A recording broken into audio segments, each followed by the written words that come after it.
La Chambre haute du Parlement aura bientôt son bureau définitif, quelques jours après l'installation du bureau d'âge avec Pascal Kindwelo aux commandes. Ceci relève de la réaction du rapporteur Ivan Kazadi-Kankonde lors de leur visite aux travaux des commissions pour la validation des mandats des nouveaux sénateurs.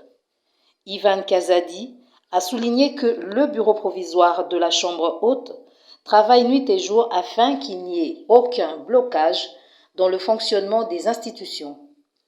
En ce qui concerne la polémique sur la question relative à la mise en place des 5 commissions pour la validation des mandats des nouveaux sénateurs, le rapporteur Kazadi a soulevé qu'il ne s'agit nullement d'une intervention du bureau d'âge, mais d'une disposition légale reconnue dans l'article 227 de la loi électorale.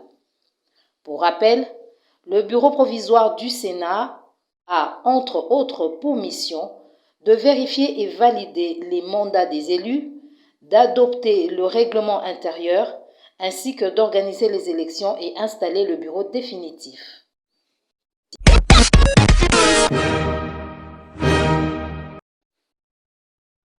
Le vice-premier ministre, ministre de la Défense, Jean-Pierre Bemba Gombo, a lancé lundi 27 mai les travaux de construction d'un complexe industriel de l'Africaine d'explosifs, Afridex, une usine de production d'explosifs et autres engins militaires basée à Likasi dans le Haut-Katanga. Travaillant sous la direction du ministère de la Défense, cette usine de production d'explosifs sera basée à Likasi. L'exécution de ces travaux s'inscrit dans le cadre de la mise en œuvre des accords de partenariat stratégique signés en mai 2023 à Pékin entre le chef de l'État Félix-Antoine Tshisekedi et le président chinois Xi Jinping visant le transfert de technologies et de compétences. La construction de cette industrie de défense permettra d'abriter différentes unités de production d'équipements et matériel militaire à partir du sol congolais à travers des travaux exécutés en collaboration avec les sociétés turques MKE et chinoises Norinco.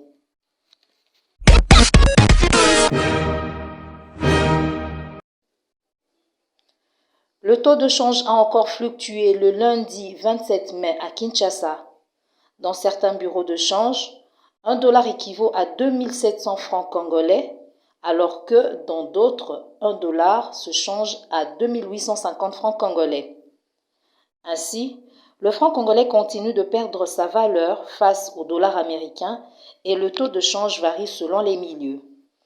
À en croire quelques changeurs de monnaie de la ville-province de Kinshasa, le taux au niveau de la banque est de 2750 francs congolais, mais s'il faut respecter ce taux, les changeurs de la ville-province de Kinshasa se verront obligés de fermer boutique.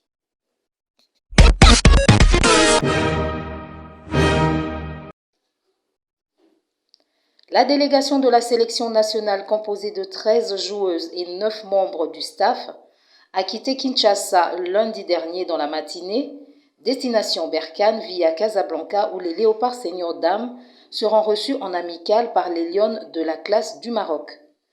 Le groupe de Kinshasa fera jonction à Casablanca avec celui du vieux continent avant de mettre le cap sur la ville d'Oudja pour pouvoir atteindre Berkane à 1 heure de route.